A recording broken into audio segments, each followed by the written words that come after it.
scary camera, we man. can maybe capture nearly all the functionality of what helps us think. Exactly. Yeah. It's Mustafa, James. Yo, Scattered. Captain Squad.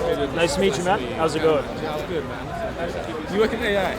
Yeah, I've been writing AI, well, I won't say AI, machine learning code, neural networks from the late 1990s. I'm not so hands-on anymore. I'm more big data systems, but machine learning is still a part of it. Yeah. So I'm here to demystify a little bit. Give us a basic breakdown for people who just like really aware of the concept of AI. What actually is AI? Content over everything. Well, first of all, okay. Camera's on? All right. So AI is largely a science fiction construct. It currently doesn't exist. We don't have artificial intelligence yet. What we have is machine learning and neural networks. And what those are effectively really just a lot of mathematical algorithms that are designed to optimize solutions to certain problems. So to give you an example, when would be the best time to send you an email that makes you buy a product? So that means I've been talking to you for a while and like, no, you buy when this happens, you buy when that happens. What is the best product to recommend to you? Those kinds of things. So you're like, how old are you again? 27. You're 27. So perhaps what is the kind of mortgage offer that I would give someone who's 27 years old based on all the 27-year-olds that I've spoken to in the past? They're typically those kinds of problems. And there are varying degrees of sophistication with which they work. So they're running things like mortgage and debt assessments, prison recidivism, job specifications, things of that nature. But they're not fundamentally intelligent. They're really just very clever math that's being applied to a lot of data and iteratively improving as like, oh no, this is wrong. The wrong is fed back, so now it has to change itself over and over and over again. So it's not intelligent, it's actually kind of dumb. And if I show you the math, you'll be a bit shocked how dumb they are sometimes. Yeah. So even like, the Go, the recent, what's his name, Demystifying, who done the whole, they beat Go, the Go champion basically with the AI. Lee Sedol, yeah. Yeah, I saw it, he gave a talk somewhere, like some talk I went to, and he showed like some of the examples how within a night, the AI had learned how to play Space Invader to a point where it's perfect, basically. Like, same with Go, basically. They beat anyone. And you're saying that all of that, basically, is dumb. Oh, yeah. That's the most basic, simple machine learning, yeah? It's math. Yeah. If you were to pop the hood, it's really just figuring out optimal solutions mathematically to a particular set of inputs. That's all it's doing. Isn't it doing it on its own? Isn't that the artificial intelligence part of it? The fact that it's doing it without it's writing wrong behavior that it got by trial and error, basically. It's figuring out this. Pretty much, yeah. So the fundamental difference, so again, we were having this discussion, him and I, was like, what does intelligence actually mean? Yeah. You see, when you break it down, what does that actually mean, right? It's capacity to solve problems. Yeah. Now, the thing with computer algorithms is that they're not aware that what they're solving is a problem. They are basically taking data points in there and being told to apply a certain mathematical equation with a degree of iteration, and based on that, it can say, this is the optimal solution, it's over here. And then it does that repeatedly, again and again and again. So it's really statistics. It's not even intellect. It's just math applied over and over again. That's impressive. So how far are we away from? Sorry, I'll let you jump. No, that's okay. How far are we away from actual real artificial intelligence then? Like machines thinking and doing for itself, basically. So we have not achieved the capacity for intelligence that you would associate with a flea or a gnat at this stage. Most of what we're doing is very optimized to solve a very specific problem. It's not even smart enough to be an insect. But it is interesting is that the more computation we develop and the bigger the servers we make, the faster we're supposed to be getting to it.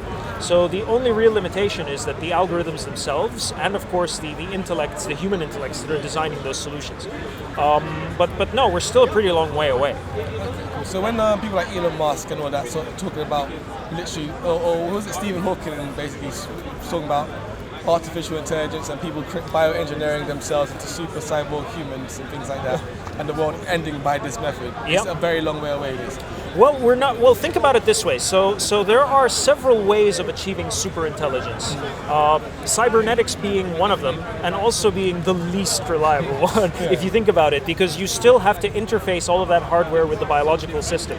And if you need to upgrade the hardware, yeah, that's a surgical process, and maybe it's irreparable.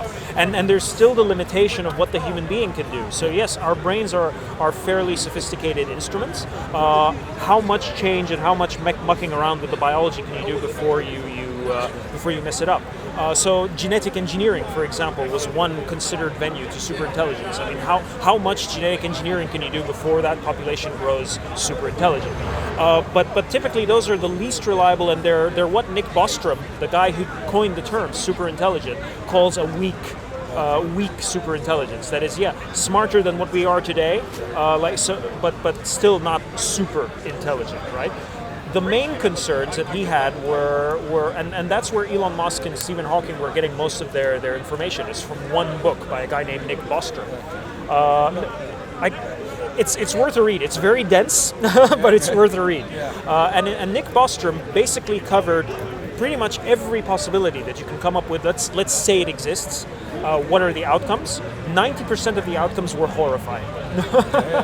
And the horror isn't in the fact that it's artificially intelligent. It's artificially intelligent built by a human being who must have messed up somewhere. And the example that he used was the paperclip robot. So if I design, like if me and you, and we get a whole bunch of intelligent people, and we design a super intelligent robot to manufacture paperclips, and that's the algorithm that we optimize it for, and then it becomes super intelligent. Now all of a sudden it's like, I need to make more paperclips. What should I do? Oh wait, there's these humans. They've got calcium and iron, and maybe I should use them. Oh, but what if I run out of humans? Oh, maybe there's more stuff that I can do. Oh, but I ran out of shit on the earth. Maybe, there's a universe. I can fire. That's an algorithm designed for paperclips, and it's already destroyed the world and some part of the universe. Sure. You see, that's the kind of scenario that we have, because it's so dumb and so optimized for a specific kind of thinking. It fucks everything up. So yeah, that's kind of the thing. And what do you think about the future of humanity in terms of the relationship with machine learning? So the crowd. The possibility of us being cyborgs, like heavily wired. Right now, they say we're technically cyborgs because of our mobile phones. We are cyborgs today. Absolutely. But being hardwired. Actually have the hardware within us, like my smartphone. The possibility of that, and what you think would be the pros and the cons of that? Well, it would have to. Well, what do I? You're asking me my opinion. Okay.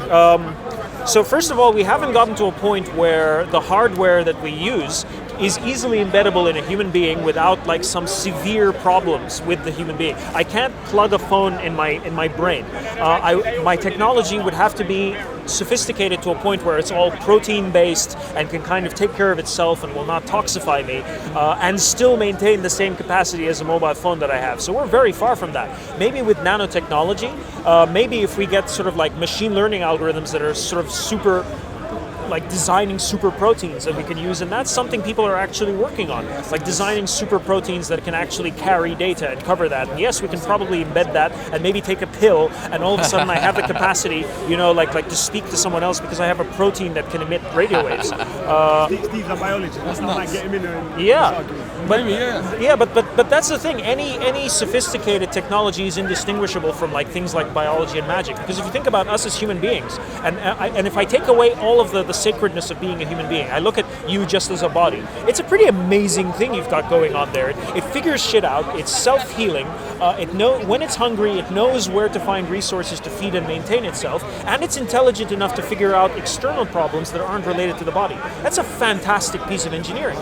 The best we can do is to come close to that. And with artificial intelligence, that's just it. Like if I can come close to that, no, it's going beyond that. That's the real concern. So yeah. When you asked kind of what is intelligence, and then you kind of gave an answer like maybe it's the capacity to solve problems. Yeah. Kind of, do you think kind of we could capture a lot of that, like accomplish a lot of that goal, if we have a high degree of pattern recognition? Because if you can recognize patterns, you can sort of recognize behavior of a system, and once you know how a system behaves, then it's hopefully not that hard to think which levers should I pull to get the outcome I want. So do you think kind of machine learning will, do you think we'll just get more and more sort of general pattern recognizers, and will that kind of do a lot of the work that we want to do? Well, it comes back to the conversation that you and I were talking earlier. And yes, the question of what is intelligence, and you see how we went from intelligence to pattern recognition. Yeah. Now what we've done with that situation is we've modeled a certain kind of intelligence. But is that all intelligence? What about spatial capabilities? What about intuition? So I'm breaking out of patterns and figuring things out. Okay. So pattern recognition is a skill, if you will, that human beings have mastered, and it's part of our intellectual acumen. But then parrots can do that. like dogs and cats can recognize patterns too. Maybe not at the same capacity we do. We can recognize more complex patterns, but pattern recognition is one aspect of it. Okay. It falls back. Okay, sure. If everything becomes pattern recognition, then it's not intelligence anymore. It's really sophisticated pattern recognition. I see. Yeah. Can I ask, with Alpha Zero, if I think about a human playing chess, kind of a human will learn chess and they'll kind of develop some heuristics about what's a good strategy that works kind of quite in certain situations in general. And so, and from those heuristics, I feel like a human could still be like a grandmaster of chess, could still play chess to like a high level if you change the rules such that, okay, now make the boards twice as big with twice as many pieces, or now play chess without any knights. So I'm wondering how much of that kind of the sort of, I mean, but my impression is that a machine an AI like Stockfish or AlphaGo or AlphaZero probably wouldn't be very good if you kind of change the rules of chess and said, okay, try and play chess now with a twice as big a board with twice as many pieces. So I'm wondering kind of, is my assumption wrong? And also how could we kind of get a kind of AI that manages to somehow capture sort of this, I know, maybe general underlying structure of chess? Well, so you brought an interesting point. It depends on how I train the algorithm. So if I was to train a chess algorithm, by the way, in chess was defeated long before machine learning. So people have done that completely mechanically with if-then statements. But if I was to say train an algorithm with the same way we trained AlphaGo, with just feeding it lots of chess games, it's not going to work very well if you suddenly decide to change the rules. And AlphaGo Zero, for example, all it was given were a set of rules. So it was designed to play within a very narrow framework. So if you change the rules, suddenly what it's learned will cease to be as effective. But something like if I train it exclusively, this is how a knight moves, these are the rules for a knight, these are individually, sort of these are the rules for the queen, these are the rules for the bishop, these are the rules for a pawn, and then play thousands of games with each other, and then all of a sudden I give it a board full of pawns, it's going to figure out what it's done, because it's the choice and the algorithm that it's used to do that. Okay. Does that make sense? Yeah, I see. Okay. I was going to ask about machines taking humans' jobs, because they're doing it more efficiently than us. What do you feel humans would be doing if machines get to the point where most of our jobs are? That's a great question, man. We're able to train them to do our jobs more efficiently than us. And the purpose of having a business is to make profit. You're going to get no more labor cheaper than machine labor. No, I hear you, man. I hear you. No, and that's a great question. And funny enough, Nick Bostrom also was covering lots of disastrous economic scenarios. Because again, yes, there's a machine that can make all these products, but there's no one to buy the products because they don't have any money because no one has a job. Kind of situation. So the whole cycle becomes pointless. And a large part of the reasoning behind the universal credit schemes or basic income schemes is largely in response to that. It's like, yes, there's people who don't actually need to work or don't have the capacity to work in this environment. So what are we going to do about them? Yeah, and this idea of the useless class. So this idea of people who take a doctor, for example. A lot of doctors don't need to work anymore because an algorithm can probably detect cancer or detect certain problems much better than they. So what are we going to do with those doctors who spent 20 years learning their craft? So it's a very interesting question. But there is a second dimension that's kind of surprising me, even as a developer, is that people like to deal with people sometimes, not necessarily with machines. And if you've ever called like a trouble hotline, if you've had a problem with your mobile, Aren't there days when you genuinely wished, I want to speak to another person because I'm just tired of going, oh, press 1 for the press 2, enter your... So there is a desire to have people, and some businesses are selling, no, you're not an algorithm that's answering you, it's going to be a human being on the other line. Sorry, Mom, I don't have any change. I don't have any change, Mom. I'm sorry. Sorry, I'm afraid not. Yeah. But yeah. Okay. So there is a desire there, and capitalism, if we give it that, it's like, no, we'll go where the demand is. If my demand is, no, I need like a team of people to answer other people, then that's what I'm going to do. The algorithm could probably be helping doing other things in the background, but if I want to talk to you instead of talking to Mr. Robot, then So you say customer service is basically always be occupied by humans, even though have you heard some of the Google programs that are able to have conversation, like I think the new version of Android, you can reject the call and the automated system will answer the call, but it sounds so much like a human and it can have a conversation. Yeah. But even the tone of the voice, it doesn't sound robotic. There's Oh, limits 100%. there, If you didn't know that it was a machine, you might have thought that was a human. 100%. But think about it this way, and here's where the situation kind of bugged me. It's like, yes, I got my phone, for example, to call a restaurant and do a reservation. But what if the reservation also has a program sitting on the other end listening to the call? You see what I mean? Then that whole discussion is pointless. Then you just need a normal API to get that over. So the idea of me like writing a program to take care of shit that I don't want to, so I can focus on the things that I'm interested in, that makes perfect sense. And to be human-like, it needs to be human-like because it's talking to a human being on the other side. But if it's not a human being on the other side, then it's just like a normal program talking to another program. It doesn't need language. All of that goes away. You see what I mean? That's what I'm saying. They're going to be even communicating more. Supposedly, I don't know. The way humans communicate.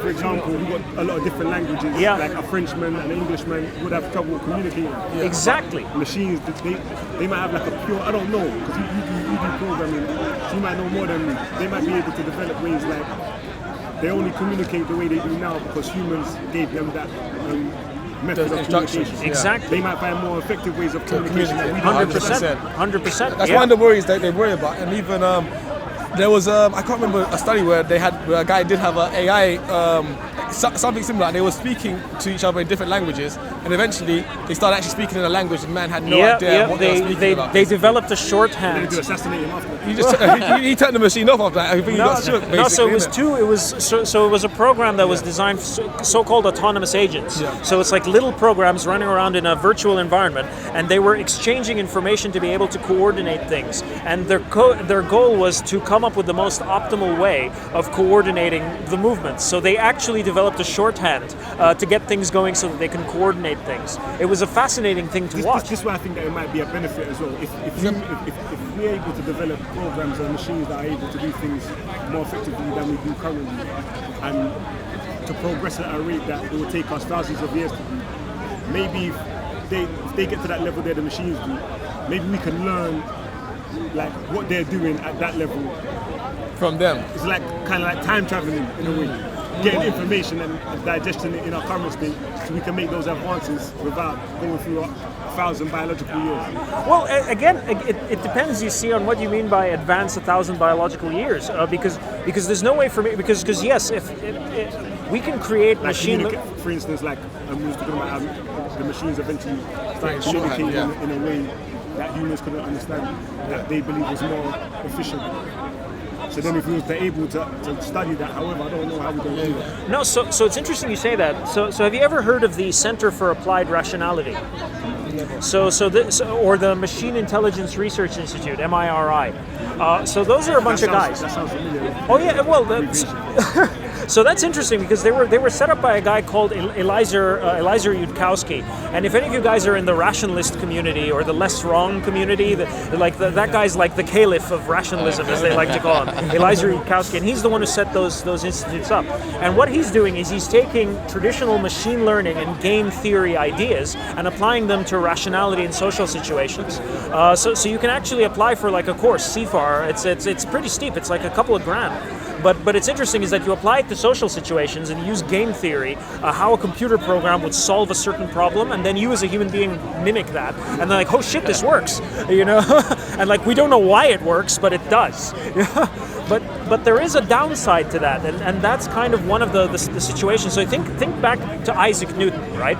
Isaac Newton figured out why such and such a thing was occurring, and he encoded it in like mathematics. And You say we're just learning the answers. exactly. Yeah. The problem with machine learning is that yes, it's giving us an answer, but why is this an answer? We have no fucking idea. We can have philosophers who ain't got no jobs because machines are doing everything better. Who can just Exactly. sit down and Philosophize. I mean, there's been theories about that. Like, there's like a field of like called futurology. How do you know People for certain it's the machine? There's a field called study. One second, I'll come to that. There's a field of study called futurology where people actually try and predict and look into the future. And one of the things they spoke about is when AI and things like this do get to a level where they can do a lot of jobs, what will people be doing? And they say, things like the arts, things like philosophy, things like thinking about ethical issues and actually how to code robots ethically will become a lot bigger jobs and a lot more bigger revenue streams than they are now, basically. And so a lot more people, and also there's been a lot of talk about things like a dividends, a citizens' dividend payout, because the robots will be owned by everybody, so citizens will get paid by that sort of thing. So there's lots of different ideas of how this sort of society can work with robots. But I don't know, are you sort of pro-technology? Because I feel like technology's developed, and you as well, Ko. Like, are you not? Don't you feel the past 10, 20 years, like we've seen a massive movement in technology, but cybersecurity has not kept up with that. Like and data security and all these things. Like we are more insecure now than ever because of how quick technology is moving. technology and privacy. So Compromise. one thing you guys haven't brought up in this discussion, and since we're talking about AI, we haven't brought up quantum computing at any point. And to my mind, that is a much more prescient threat to things like security and You guys break that down. Yeah. So quantum computing is a new branch of computing that is being worked on by guys at IBM and like CERN and a lot of mostly physics companies, not computer science companies. And what they're trying to do is to refer to such a thing as quantum dissonance. I'm forgetting so much. What's the word? The quantum Entanglement. Quantum entanglement, correct. And it's interesting is that what it tries to do, instead of working in bits, that is 1 and 0, what it does, it tries to take the quantum states, that's like up, down, top, bottom, charm, and strange, and those are the metrics that it uses. And it uses quantum entanglement to run these weird statistical answers. So it's not working in like yes and no, it's working statistically. And funny enough, that works perfectly with artificial intelligence as well. So when you mix something like quantum computing, and to try to say crack someone's passwords, it can do it in one iteration rather than say a brute force approach that does it in a few thousand iterations. So that's all of your security gone out the window. And with that, we can also use that with artificial intelligence, and that's another sort of source of explosiveness in the intelligence explosion. So that now you're running basic statistics with every iteration rather than ones and zeros. So again, So I'm right to be concerned, right? Like, am I the only one that's concerned? we don't know. That's the scary thing. Is like because we're entering sort of new territory here. We've never been in this situation before, so it's very unpredictable what's going to actually happen. And Nick Bostrom predicts 3 types of machine learning, sort of super intelligent algorithms, and he calls them basically there's genies, oracles, and sovereigns. Right? So an oracle is really just an algorithm that's designed to answer questions. So you would ask it something like, what is the meaning of life, or some stuff, or what is the best way to do such a thing? A genie I'll is use Google right now, basically. in the same way you would use Google. That's an oracle or a Google or whatever you want to call it. A genie is basically an algorithm that is designed to achieve a certain task or goal. So the genie is supposed to be like the paperclip robot, optimize my production line to produce paperclips. And the most terrifying one is the sovereign, which is to tell it to rule society. So apply laws, distribute resources, that kind of thing. So those are the 3 sort of the visions that Nick Bostrom has for how you would use superintelligence. And all of them are pretty scary. But the scary part isn't the fact that it's a machine doing it, it's what was the programming and the implementation that went into the machine, and how do you communicate what is a moral good to a machine? Because I'll put it to you this way, if I can program a machine to maximize everyone's happiness, then it could perversely instantiate that every human being is going to have a pair of electrodes shoved into the happiness centers of their brain, and it's all going to be the Matrix, and we're all going to be like, that's how a program would think. We didn't tell it, no, it's not that kind of happiness, it's a very different kind of happiness, but very specific. Yeah. When you give instructions to computers. Exactly. You can't see all the outcomes of an Just before instruction. anything, before you go that far, Yes, sir, yeah. you Sure. don't think AI exists? No, we said it. At the moment, it doesn't. At the moment, it does not. So people are confusing the terms neural network, machine learning with artificial intelligence. We haven't even gotten to that stage. It can exist. It could. But again, we're entering fairly unprecedented territory here. So it's very hard. So another going problem. back to what you said about all the advancements they've made, like such as what exactly? Smartphones. There's been a lot of smartphones have been around a long time. I think there's been a lot of bullshit like around AI, all this rubbish, but nothing's really Like self-driving cars, for example, or Self-driving cars. they're testing them out in like little towns. cars. I haven't been in They are testing them out in towns. They've been testing They're not automated legal. cars for They're more not. than 30 years. Yeah, but they're a lot better. They're a lot Are you saying better there's a now. conspiracy? They exist, but he said we've advanced so much in technology. He's working Your in the AI example field. is automated driving cars. Yeah. They've been testing out automated driving cars for as long as. Okay, but they're closer today, though. I Are think. they? If you look at the Do you know press in some releases. states they now have been outright banned? Yeah, in some states, yeah. but they've been So- testing it, and they're testing it here in the UK. We passed laws here in the UK, so we can test it here. We're testing it in there's arguments America. they're going backwards because now they've been proving that they actually have massive. I feel like we're gonna get diverted. But on the like, subject, but you see what you're bringing up is actually very interesting. So self-driving cars. So it's interesting in two dimensions. If I go back to say aircraft in the 1940s and the 1950s, okay, aircraft had a preponderance of crash. Sort of 1 in 6 flights would crash in the 1940s and the 1950s, and because we've learned from those negative outcomes, we've gotten better over time, and now the preponderance I'm sure of we'll get there eventually, but over the last 10 years, when you said there's been lots of advancements, Yeah. I'm sorry, but driving cars is not one. Okay. Smartphones is not. They've been around for a long time. Cool. I had my Nokia in All right, cool. 1998. Maybe there's not been How super about- advancements. But one second. But in the way in which we use technology today, Such maybe you as- don't understand the point. other than- I'm One sorry, second, other bro. than If you're gonna Instagram, ask a question, you gotta be patient to have the answer. Do you know what I mean? Just decorum here. Do you know what I mean? I know. I'll teach you. But you're gonna learn today. So the point I'm trying to make to you is, alright, all of that stuff can be fair, right? People use their smartphones way more now than they were in 1998. Fact, you can't deny that, right? There's more data. There's more data available here because of those interactions of people using the internet and smartphones here today than in 1998. No, I'm not finished yet. You'll respond when I finish, yeah? So the point that I'm making here to you is, regardless of whether you feel like there's been advances in the past 10 or 20 years or not, the point that was made was people are using technology at a far higher rate than they ever were before without necessarily thinking about the consequences of using that technology. And that's the point that we're talking about. And I don't really want to get diverted. One second, but let me finish. I don't want to get diverted talking about something else because you, I know, got some position. No, you made a statement So saying now you we've can respond advanced. now. You said we've advanced in technology. And now I just explained to I you wanted to make what sure, I just meant but about what you that. said, you're Yeah. basically referring to people using Facebook, Instagram, and nothing interesting. They're just socializing. Yeah, for sure. But these two understood what I was saying. So we were able to. Okay, So we that's were fine. able to have a Yeah, conversation that's and totally flow fine. and get So, to like, somewhere, first of make a all, point. AI doesn't exist. Yeah.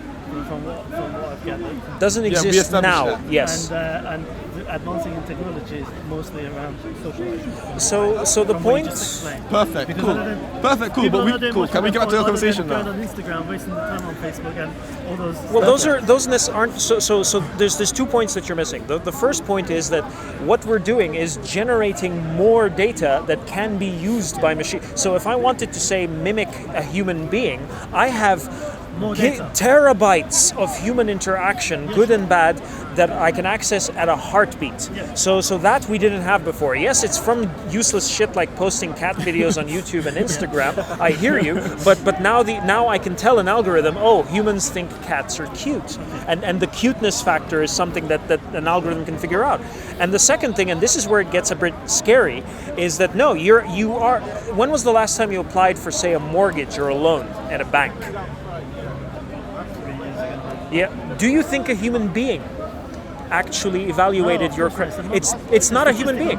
But It's that doesn't mean it has intelligence. it's not. No, that's the thing. That's the thing. But It's you're not. mixing two different No, things. No, Bro, wait, you wait, are, wait. because Talking I'm about saying like half an hour ago we established what artificial intelligence is. Yeah, we never and that it s- doesn't yeah. actually exist, and that there are models. So you explained that already. That's Yeah, why I was trying yeah. to explain to you that what you're doing is a diversion, and you're actually I'm sorry, interrupting no, I didn't a mean flowing that. conversation But- because we all understood what we was talking about. It's all right though. I But don't mind it. I It's think okay. going back to, I got time to educate people. It's cool. That's absolutely fine. Going back to automated cars and as well as the example you give with automated flight. Even that for me is not intelligence. It's just rules. No, it's not. It's we not. haven't- No, that's. no But we one's made agreed a that association. we I agreed agree- to that I on the agree beginning. with- Yeah, we fine. agreed to that from the beginning. Is that what we have right now? If we're going to measure its capacity for intelligence, I'm sorry, let's continue. yeah. Let's go, man. So the term intelligence.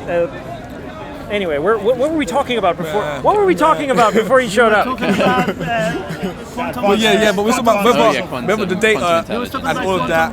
computing. Quantum, So quantum computing is currently the more prescient threat than the threat of artificial intelligence, because it can potentially crack any binary security that we have at the moment. But the good news is that it's still pretty unreliable and bulky. It's still you're not going to be running streaming services and emails on quantum computers at this stage. So that to me is the more prescient threat than super intelligent AI.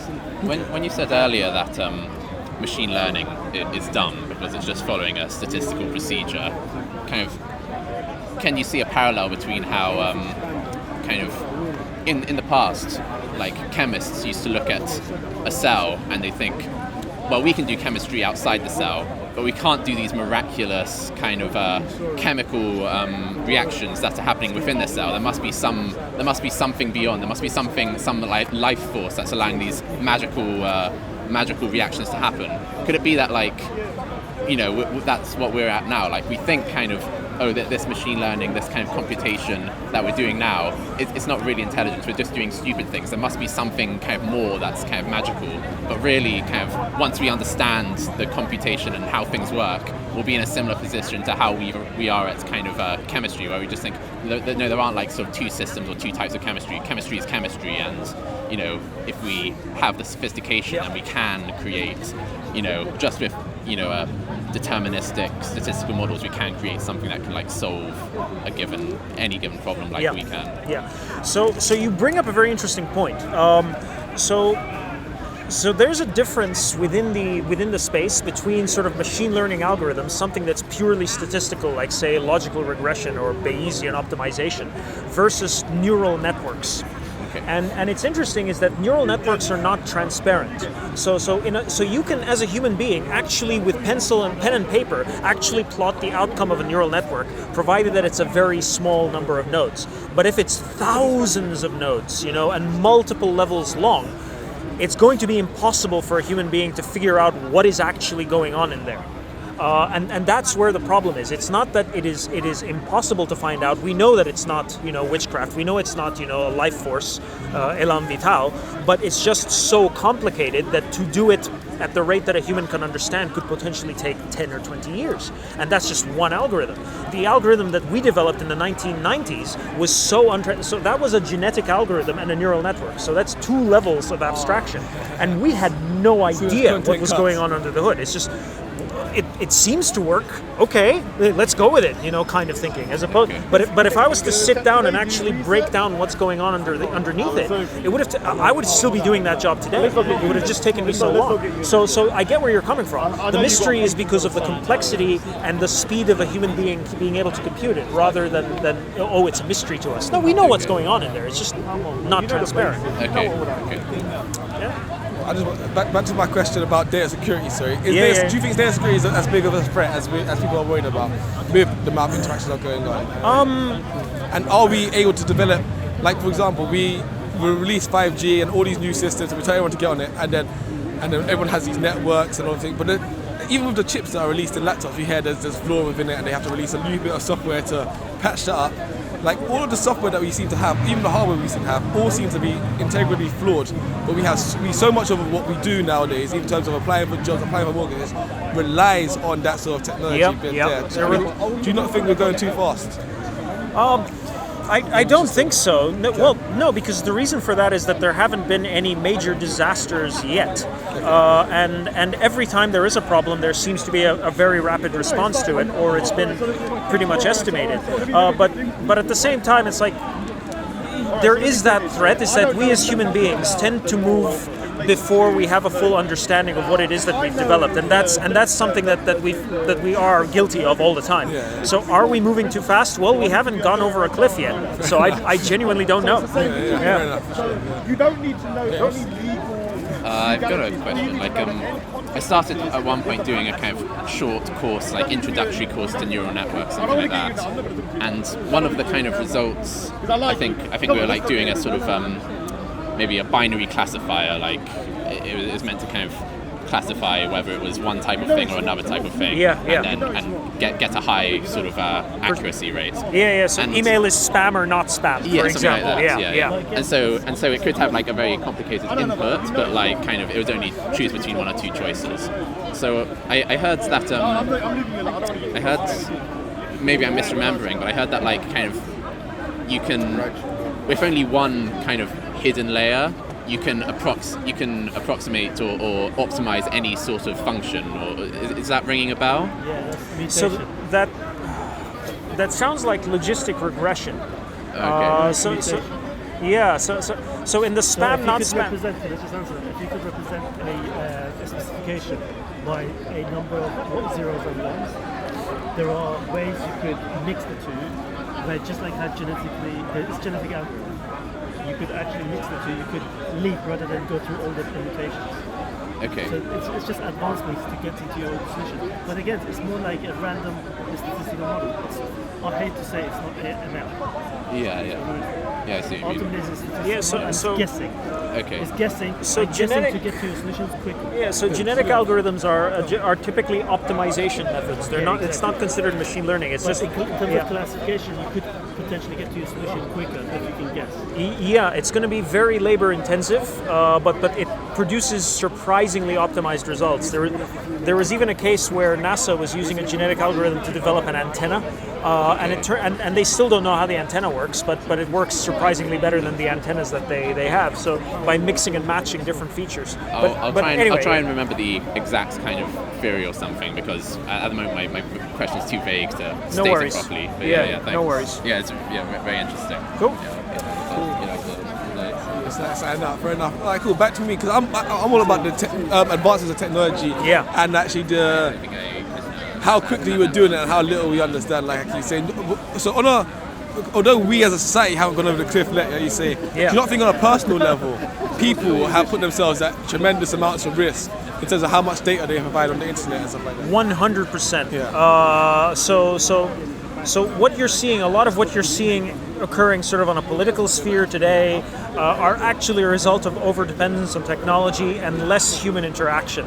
So people are getting their news off of very specific sources. People are much lonely. There was even a correlation between well-being and amount of time spent on Facebook. So the less time you spent on something like Facebook and had more fulfilling human interactions, you're happier as a human being.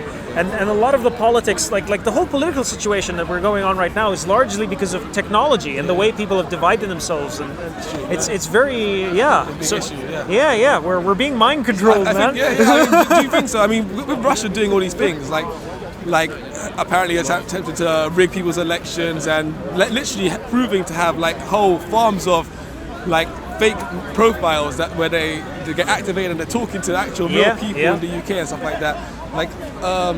But do you think there should be laws to limit how fast we technically advance going forward now then with technology? Oh, that's a hard one. Yeah. Well, because again, it's not. It falls back down to the whole question of regulation versus sort of like free market adoption type situation, and how well do regulations typically work. So there are cases where regulations have worked very well and cases where it hasn't.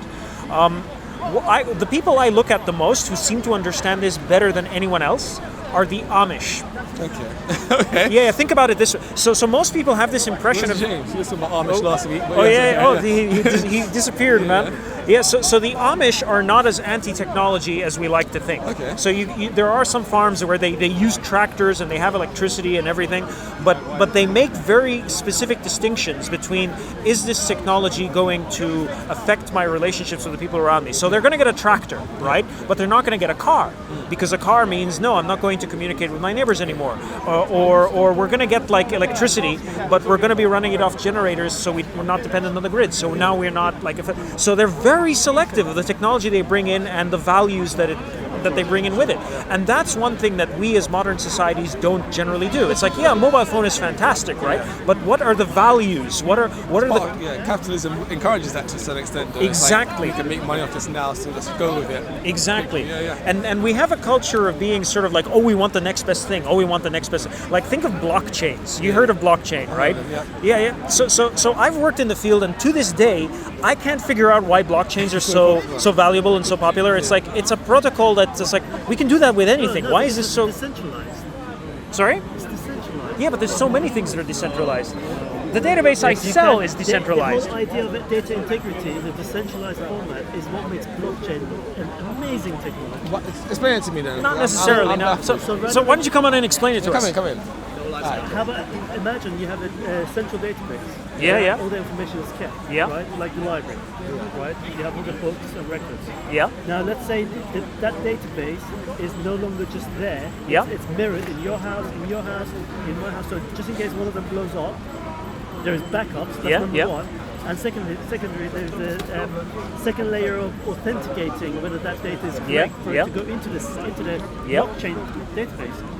So as a result, that would save incredible level of duplication in terms of the ledgers in investment banks. I hear you. And that's an incredible leap. So how could you say it's So can I interrupt you for a second? And by the way, please. It's not just a financial application.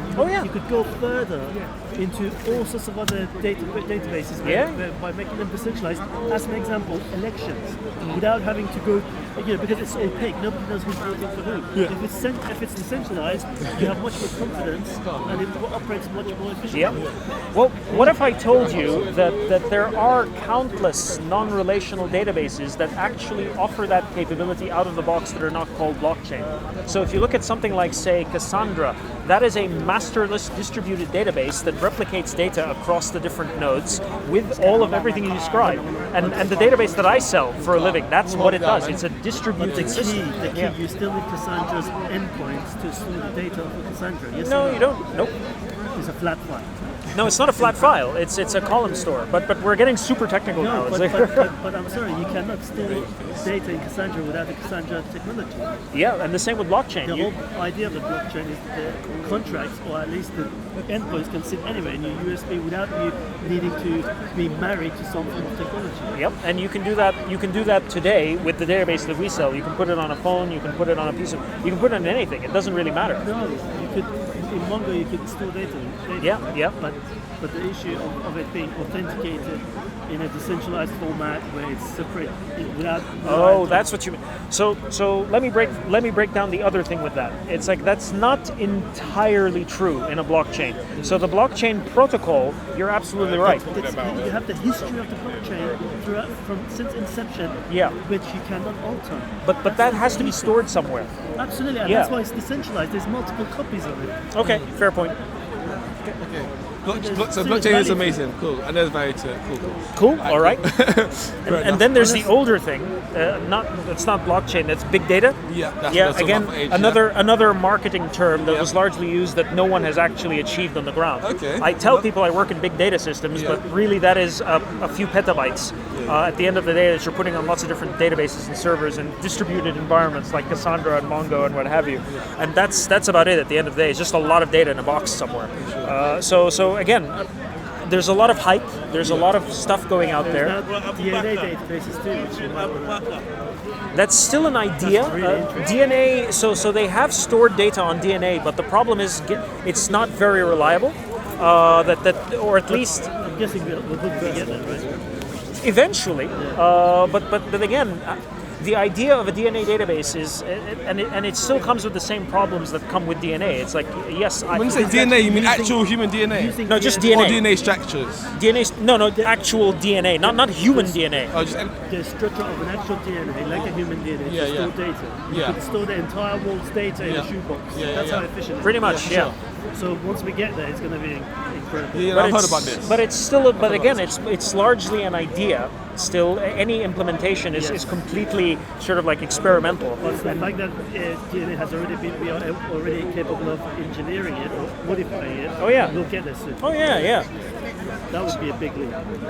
Yep, and when you combine that with the work of a guy like Craig Venter, who actually created the first artificial organism in 2008. Oh yeah, I heard Yeah, this, so they use synthetic DNA. So you think they will be able to create almost human-like or cyborg-esque, or it wouldn't be a cyborg? What would it be called when you actually create a robot that's actually got human-like properties? What's it called? You could mix it with human code and design. Android, an android. An android. That's the one. The android. Yeah. But again, we're talking very This far is very out. far out. Yeah. I think in terms However, in the immediate future, immediate losses to jobs is something that is not necessarily impending, but next 20 to 30 years, we can see, like I said, even doctors, many jobs, many high-paying jobs as well, and like really sought-after jobs are going to be lost. But things like engineering, for example, so I do want to talk to you a bit more about STEM and advertising STEM as a career for young people to go into. Like things like engineering, that might stick around. Like what I was going to say is, being a plumber, that's one of the jobs that will never ever, robots couldn't do, could they? Or AI couldn't do? It depends. No, if you're going to build human habitats in a very uniform method that are optimized in a certain way, no, a robot can just like it'll build a house and do the plumbing at the same time. Oh, really? Yeah. Okay, so plumbers could get, because I was told that plumbing is one of those jobs that AI cannot replace, basically. So if you think about it in terms of 3D printing, I'm not a plumber. No. If you think about it in terms of, say, a 3D printed neighborhood, that's going to be the house, everything in it, including the plumbing and electricity, that's done by a bunch of robots. But are you talking about coming in and fixing it? Yeah. Well, that's another story. Is the house designed in a way that maybe it's using self-healing sort of materials that you won't need fixing? Like I said, that's like about 100 years from now, though, isn't it? Like self-healing. Yeah. That's not in the immediate future, is it? Like at the moment, yeah. At the moment, but there are experiments. There are people working on these things, and the rate that we're actually producing results is increasing as as the population grows and as more scientists work.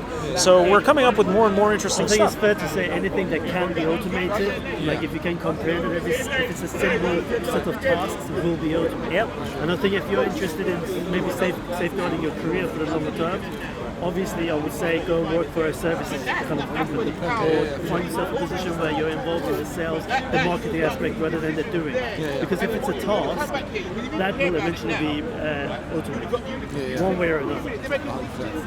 I'm not really worried about my job. I was I think asking it's a good point. I think going back to what you said, alluding to the dangers of technology advancing.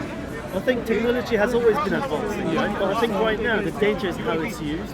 Because I think what we are nervous about is potentially this AI suddenly becoming our boss or taking over, right? That's what Elon Musk was talking about. And it's moving so fast that we may have the actual Terminator movie happening for real. And I think that it won't be the can really Terminator, stop if we stand up. but there was actually a fantastic book, and it's not even reached the level of AI yet. But there was a fantastic book written by Cathy O'Neill called Weapons of Math Destruction, and she was basically looking at examples of machine learning algorithms in day-to-day life that have completely fucked up people's lives. So we're talking about like teacher assessment algorithms, prison recidivism algorithms, algorithms that identify where crime is, job application, like algorithms that identify where crime is based on historical data. I was going to ask, I mean, recently they're talking about diversity and inclusion and all this. They're saying that within AI and coding, that the AI in itself could become or have racial prejudices depending on how the code's been constructed. Depends what you feed it. The joke I made earlier was, how do you know if it's AI? And what I was trying to make fun of was, imagine if it's just some sort of a group, anonymous group, sitting behind the kind of the curtains of AI, so everybody accepts it's no longer a human being being biased, it's this godly technology we just have to accept, and in fact it's just a group of people who are giving you the output and telling you deserve this, and guess what, you're going to accept it because you truly believe it, just like God. So those are the dangers. We buy into it so fast. The public has though. That's the problem. And the thing is, the public are not educated in it. That's the thing. And they make all this mumble jumble, ML, AI, all this shit, and they just feed it down your throat, and you're like, shit. Well, it's interesting interesting you say that because I keep coming up in this conversation, so I had to actually record what I wanted to say down in notes because I keep forgetting it. So it's the idea of a super intelligent AI being a cargo cult. You know what the cargo cults are like? It's like, oh, it's these white people who have flying machines. You know, they must be gods, kind of thinking, right? Okay. So what are the underlying assumptions behind this idea of a super intelligent AI? Well, the first is, number one, that AI or machine learning is getting smarter at an exponential rate. So like that as our computation capability and storage capability improves, they're going to get smarter. Yeah. The second aspect is that an artificial intelligence is general purpose, like a human being. Okay. A third assumption is that we can encode and build human intellect in a substrate like silicon or something else that's not the human brain. The third is that the concept of intelligence can be expanded infinitely. You know, it's a linear thing that can be expanded up to whenever. And the final thing is that if we have superintelligence, it can solve all our problems. Those are the underlying assumptions of that. No, but those are the assumptions. But now what I'm going to do is undermine all of those. Okay. So the first one is, number one, what is intelligence? Well, that's the whole. Solving a problem. That's a You huge. cannot, given its, inherently, you cannot, if you believe in human intelligence, Exactly. you know that it can be irrational. So can you assume a bunch of rules could be truly irrational? Exactly. And if you were to try to pin intelligence down, you'll notice that it's actually a fairly sophisticated, multifaceted It concept. can be subjective. 100%. Because if you just define intelligence by certain mathematical rules or the Western philosophies, then you're going to get something extremely different to what you may get. Yeah, that's in not. the middle of India or China. That is a model of intelligence. That's not actual intelligence. So that's one of the points. And intelligence is dynamic. It's evolving and it could shape differently over time. Exactly. What's intelligent at one time might not be intelligent later. So 100%. yeah. So a second aspect is that human beings are not general purpose intellects. Human beings are actually very good at solving a very wide range of problems and very sophisticated problems, but we're not so good at solving every possible problem. And good luck doing double integrations in your head. You know what I'm saying? You know, If you get limited to calculations, okay, fine. Yes, computers are more. yeah, exactly. So human beings, yes, are very sophisticated and complex, but we're not general purpose. There are limits to what we can and cannot do. Another aspect is simulating human thinking on other media will be fundamentally slower and constrained by cost and space. So if I was going to sort of mimic the human brain, like with all of the synapses and the chemical interchange, and do it on like a piece of silicon, number one, it's going to be slower than the real thing because I'm simulating it. And number two, there is a limit to how much space and cost that me as an engineer can muster to simulating that human AI. How much material we needed? We have no idea. Okay. We haven't even achieved an Boston ant. Dynamics. Or Right? Boston Dynamics. They're robots. Oh yeah, I've seen them. Yeah, the dogs and all that. Exactly. Yeah, it's ridiculous. Even stuff. them, they have millions of lines of code, and yet they've just dog's just achieved a running level around where like the dog, as it's called, can walk. Exactly. Imagine being able to walk, and yet retaining all these billions of neurons going around your senses and all your emotions and your thinking. It's crazy. Yeah. So another one would be this whole idea of infinite intelligence. Nothing in the universe is infinite or linearly scalable. Why is intelligence suddenly infinite? You know, it's like what does an IQ of 6,000 actually mean? Have you heard? I don't know if you've covered this already while I've been gone, but the possibility for like our consciousness to be uploaded, like when our biological bodies die, into as on the subject of infinity. Storing the rich people. the machine. That's what I you're want to saying. say stole. There's a good movie. so. Leo, there's a good movie called Ghost in the Machine. Ghost in the Shell. Yeah. It's actually that what it's about? The original is a Japanese comic, but yeah. Okay, is that what it's about? But I should say, in the Oh, yeah, US, what do you say to that? You're the only guy who's got like an AI background, and you're laughing at that. Well, because here's the thing. So I can't imagine how do we even begin going about something like that without complete. So Have you seen? Sorry. Have you seen the? Apparently, when ages ago they uploaded they studied the patterns of a worm and put it into a machine, and the worm. So it's not actually the worm that they mimicked. but they put the worm's behaviour or mentality or whatever into a machine and it's moving like a worm. Yes, but does that mean it's the same worm? Exactly. Yeah. But that's going to go into if they're able to map out how our mind works. No, yes, indeed. Then precisely. But is it the same Then That's it might not be the same. But what are we? There we go. That's a philosophical question. And the other question that you need like to cloning ask, and that. and the other question that you need to ask is like, if we do succeed in mapping out the mind, is that enough, or have we simply mapped out certain things that we can detect at this point in time? So, is there ever a point where we can map a mind out 100% and know that no, that's Leon in the computer. That's exactly like him. Whereas no, I have certain signals that equal Leon's. You see what I mean? If I'm able to, if they're able to go into my memory and copy that, Yes.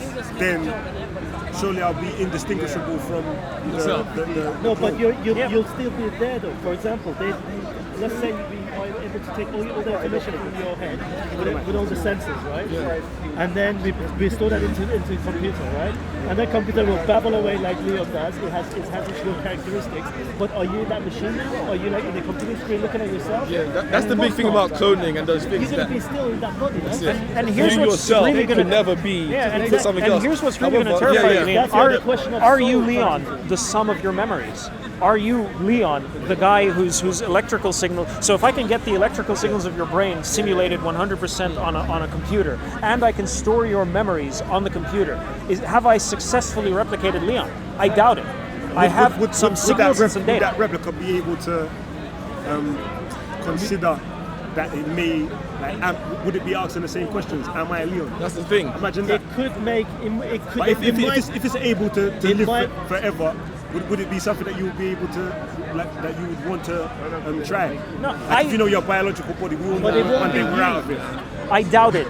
What I suspect, Leon, is that if we can do this process without destroying you know, that there's you and there's the simulated version of you sitting side by side, what I expect is that the two of you will diverge very quickly in very different directions. It might be able to, it might be able to sort of like respond to certain things the same way you do, but beyond that, no, you're going to diverge very quickly because your viewpoints of the world and understanding are going to be totally separate and not the same at all. So And it doesn't even make sense. If you're able to replicate yourself once, imagine cloning it 100 times. That's it. What's the difference between them? That's it. With human cloning, theoretically, it is actually, it's actually with stem cell. I think maybe you can correct me as well, but theoretically with stem cell, it's actually possible, like they done with the cow. Like they actually made an actual copy of that cow. But once you do that and it's actually born and it comes into life, like you're saying, now experiences those real subjective life. It might have the exact same genetic code, DNA code, It might look just the same. like twins. It might even have similar thinking, but That's it it. won't be the same thing. And so that it comes down to really 100%. what makes being humans. But it's strange because there seems to be, well, we hear reports in the news, how true they are, I don't know, but very rich people tend to seem to be obsessed with this sort of like, you hear this idea about such and such rich person is going to download the whole memory map onto the computer and all of this sort of thing. It's on the fact. Sorry, let's come. Yeah, so you're like map out the whole memories on the computer and all these types of things. Do you know what I mean? And like you were saying, when it comes to the essential philosophical question of what it means to be you, and can that ever actually be captured or repeated or replicated anywhere? Even if you have all of these, you know, a whole DNA carbon copy, and then you get a full download of the brain and then download it up into this person, is it you or is it just a copy? Do you know what I mean? Do you know the thing is, our understanding of ourselves is still so limited. For example, there was an argument that even today, our decision making, as much as everyone thinks it happens in the brain, it happens in your heart. Now, anyway, moving on, I think the point I'm making is there might come a time where someone will identify this small something in our part of one of our brain, which is the truth holder of our subjective experience, which is we might call the soul, and that may somehow be transferable to another physical object or like an electronic kind of a machine. And then Because it may be able to. when we get like blood transfusions or all organs replaced. You don't stop being, I don't know, I ain't never had that done myself. No, it doesn't change you. There was a horror movie of a man who So that's what I'm saying. So had if a hand put our brain in transplant. a computer, And he maybe acquired. that's us still, I don't know. So I mean, there was a man that had a hand transplant. It's a horror movie where he acquired a sense of the murderous personality of the person that he acquired the hand. Oh dear. But Yeah. that's just scientific fantasy. I mean, when you have a, change your shoes or whatever, I think your physical body, it doesn't really change you. So I think it's clear that the subjective, the soul, or whatever we like to call it, is that single experience. So no matter how many times we clone you, even physically in life, you're not going to. It doesn't necessarily mean you're going to be seeing this film in 100 different visions. That guy's been there. Do you have anything else you wanted to tick off on the book? So there were two more. So dimensions of intelligence are not infinite. And the final problem, and this is the one that's my personal favorite, that intellect or intelligence is only one factor in progress. Many problems cannot be solved just by thinking about them. I mean, can you cure cancer by thinking about the best way to cure cancer? No, there's a lot of things that you have to do that go beyond the intellectual capacity. So a computer can optimize them, can figure out different solutions, but thinking isn't going to solve all your problems. So thinkism, if you will. So those are the heresies, guys. The AI heresies. There you go. AI heresies. The Book of Artificial Intelligence Heresies. It's one page, actually. But what the heck? I'm going to flesh that out. Yeah. Yeah, for sure. But, oh man, there's one other question that I was going to end on, but I can't remember, man. It's gone out of my head. So, No worries, man. It happens, man. Yeah. Let me talk to you, man. The AI and stuff. Oh yeah, so you're a developer. Yeah. How did you get into developing first of all? Is it just like university studying and just? Yeah, so I've been writing code since I was about 9 years old. That's so like Logo and Basic and things like that since I was a kid. And then when I got into computer science into university, you're developing there as well. So it's like Pascal, C++, Ada, Java, all of that. And these days, again, while I was working, you're doing a lot of C# and .NET and VB and what have you. And these days, it's a lot of Python and R and Go. So you pick things up as you need, basically. And what about you? You do any development? You do any coding? I do absolutely no development. I work in the field of engineering. I'm not going to say exactly where the camera, but like, so I have relationship. But my degree is in politics and international relations, man. All right. I'm one of the people who could be very quickly replaced by AI when it comes, man. Jobs wise. You'd be surprised that even if you even as a joke, deem yourself to be lesser of the intelligence of someone else, even the most basic creature that gives life to this world, we cannot replicate today. So it just shows how limited our abilities are. Yeah, so I joke about that. You could always talk about maybe aliens created us because we do have a system of being. We have. I mean, the body itself is amazing. You have all these various organs that have their own function. They produce certain things at certain times. Humans dream, and there's so much complexity that even today, the idea we have of intelligence is still so limited. Definitely. With a bunch of code, you could have some sort of a rule-based system that basically, at best, it's only best guesses as to what it really is. Definitely, yeah, for sure. So I just work in that field generally, but like I agree with like tech and AI is like and STEM subjects in general, like understanding how to like build systems, science, technology, engineering, and maths. Like there's more engineering billionaires than any other degree. Like if I you think want to, what will happen in the short term, going back to your fear of AI, is that we will see integration with technology, like physical body. That's what. That's the big thing. I don't think we're going to see an Android. That's what. Like an independent standalone Android. But what we can see, maybe there is a chip that you may go into your head to stimulate your memory. That's what I'm afraid of, and that's what Stephen Hawking's. And I think we are afraid of that because it will promote inequality. Because only those that can afford it. That's it. Will benefit from it. That's it. That's the last thing he said was spoken about before he died was basically you're saying that there's going to be a race of super rich people who are going to use bioengineering and all these sorts of things to really lengthen themselves and their children and all this. In New York police, so basically there's now technology that can practically read your mind, where they put these sensors on your head and they ask you to think of a certain shape, like a circle or like a square, and it projects the graph onto a computer screen, and it literally appears like a square or like a circle. And they've used that technology with 80% like accuracy exceeding 80% to identify criminals that robbed you or whatever. So they can already read your mind, and that's going to continually improve.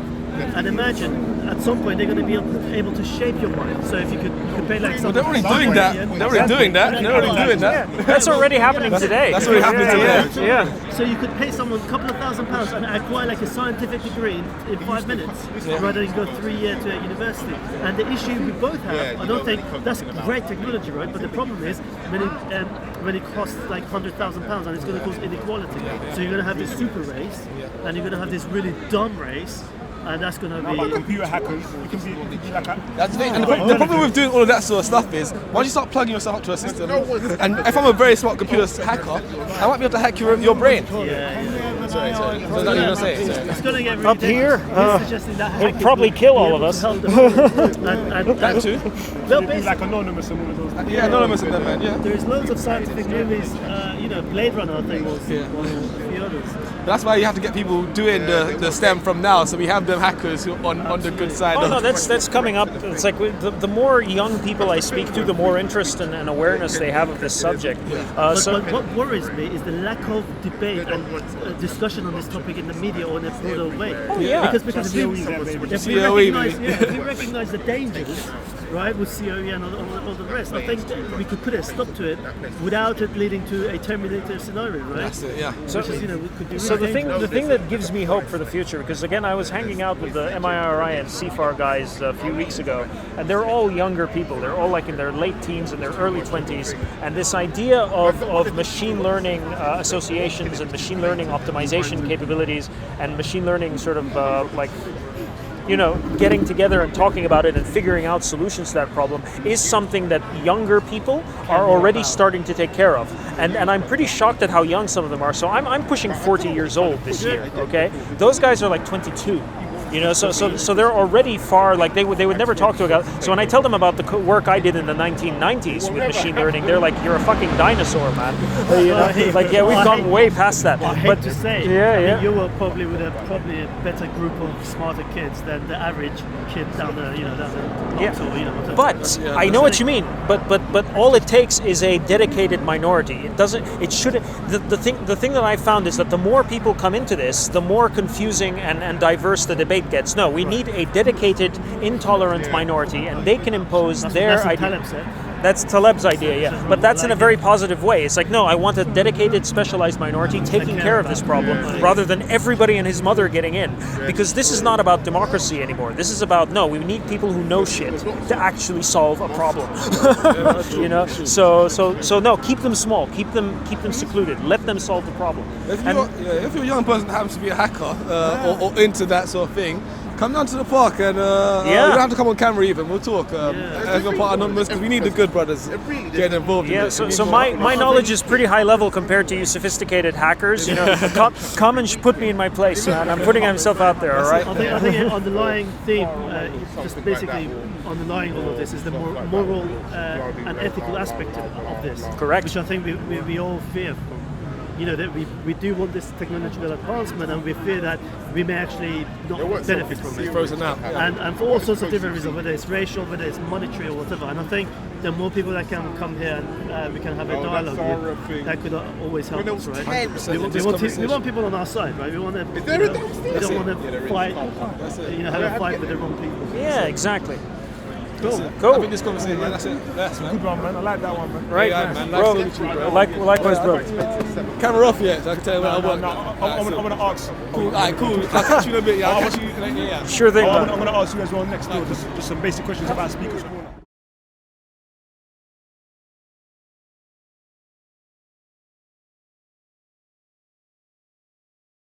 Content over everything. Content over everything. From your belly. Man, say it straight. Man, don't listen to BBC. Man, don't listen to ITV. Listen. Man, don't listen to BBC. Man, You come here though. You made a claim that I'm a grooming gang denier. Why are you running away from? You made a claim that I'm a grooming gang denier, and you can't provide any evidence. I'm basically trying to. Sorry, my name's Osama. I'm from Luton, yeah. And he basically comes and he talks a lot of shit about Pakistanis, yeah. So wear this, wear that, and our culture promotes grooming. Even though in our country there's a death penalty for anyone that even rapes a child. Like for example, there was a child in Pakistan. Her name was Zainab, and she got raped.